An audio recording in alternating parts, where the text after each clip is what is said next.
What is going on, everybody? Been a diehard Pistons fan since 2003 and starting to get cautiously optimistic about this Pistons team.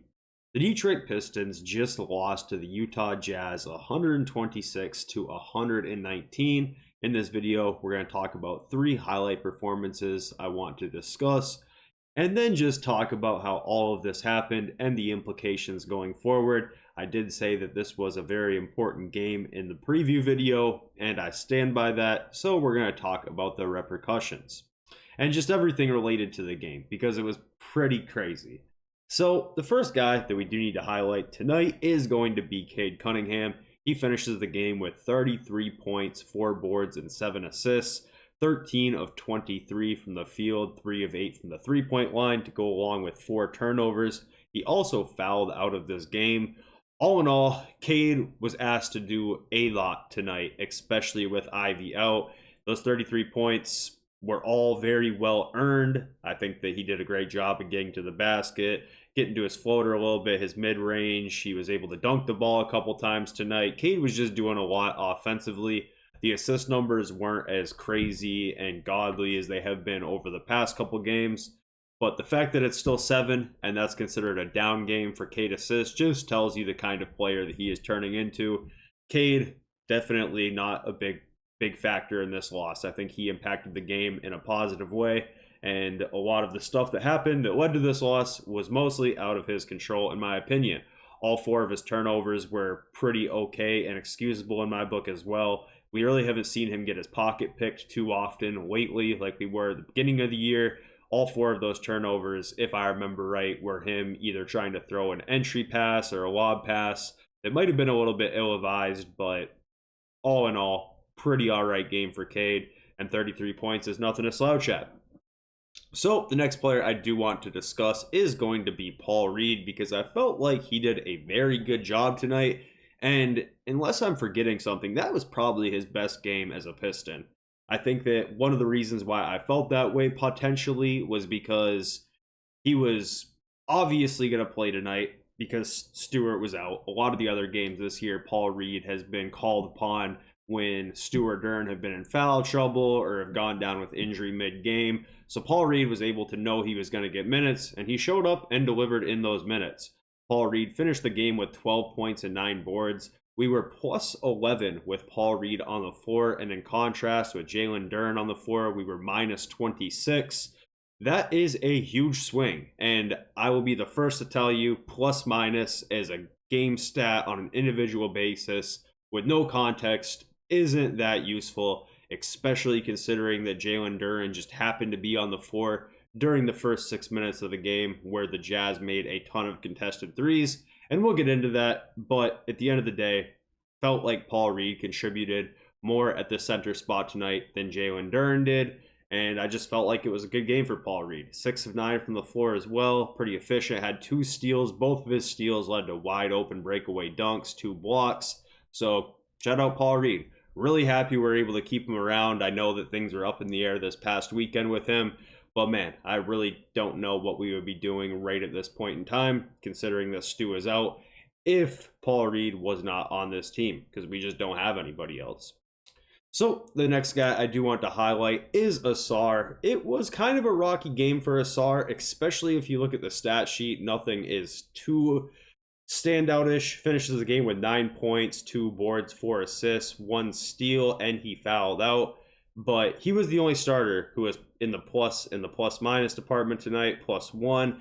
That's also just due to the fact that he's kind of on a weird minute schedule and he was in foul trouble. But all in all, it's just nice to see Ausar back on the floor, and you're still seeing glimpses and flashes of what he could be, and the ceiling for him is just incredibly high. And he reinforced my thoughts on that tonight many times, where he was running the break with Cade, and Cade was able to find him for a couple different lob passes.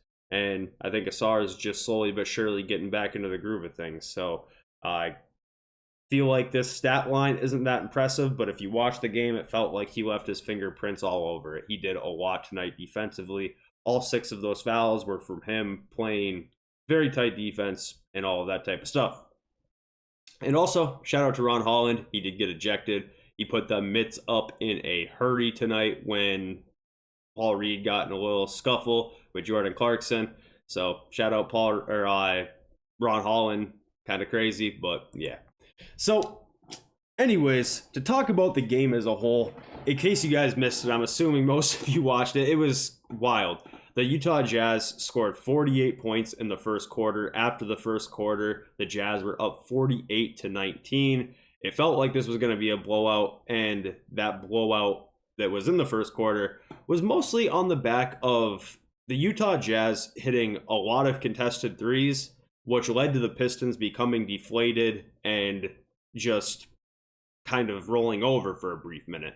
After we got into the second quarter, where we got done with the first, where we gave up a bunch of threes and also fast break points, the Pistons completely turned it around. They won the second quarter individually 35-19 and showed that they were going to make it a game.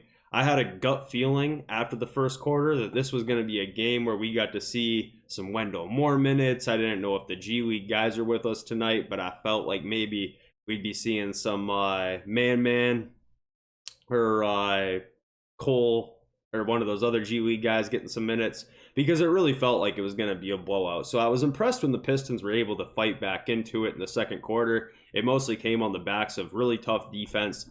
The Pistons forced 27 turnovers tonight for the Utah Jazz and only turned the ball over 10 times themselves. Really just an oddball game how it all turned out, because they were down big, fought their way back in, and ultimately they weren't able to overcome that deficit. But a lot of the things that they typically struggle with, like turnovers, really weren't a problem tonight. They got absolutely obliterated on the glass. The Jazz had 62 rebounds to the Pistons 39. And just small things like that made a world of a difference, because when you're down 29 points and you're chipping back into the lead, you got to play almost perfect, and they weren't able to do that.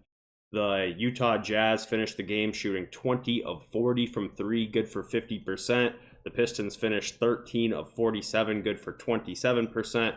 So that pretty much sums up the game right there. The Utah Jazz outshot us. They out-rebounded us. The Pistons played pretty scrappy defense, which led to forcing 27 turnovers, assuming that's a season high for the Pistons' forced turnovers, but just wasn't able to get it done. The 10 turnovers for us is kind of wild, because anytime that you force 17 more turnovers than you give up, you should be in a position to win, but ultimately it's just really hard to come back from a 29-point deficit in the NBA when it's built on the backs of just a bunch of three-point shooting that you typically won't see from a team like the Utah Jazz. All in all, this was a very important game, because the Pistons do need to go on the road now. They'll have 4 road games in a row, all consecutive, on the West Coast against very good teams. So realistically, as the Pistons sit now at 11-17, they're just going to have to win a couple games that they are not favored or expected to win on the road to make sure that they continuously keep themselves where they want to be record-wise. It feels like just a couple weeks ago, the Pistons were fighting to be 500, and realistically, it's probably been a month now since I think we were 7-8, 7-9, but we're starting to slip pretty far away from that 500 mark. Not that that's a realistic expectation, all things considered, but would love to see the Pistons just find a way to steal a couple of these games on this West Coast trip to make up for one that I felt like they probably should have won tonight. So let me know what you guys think, and we'll catch up soon.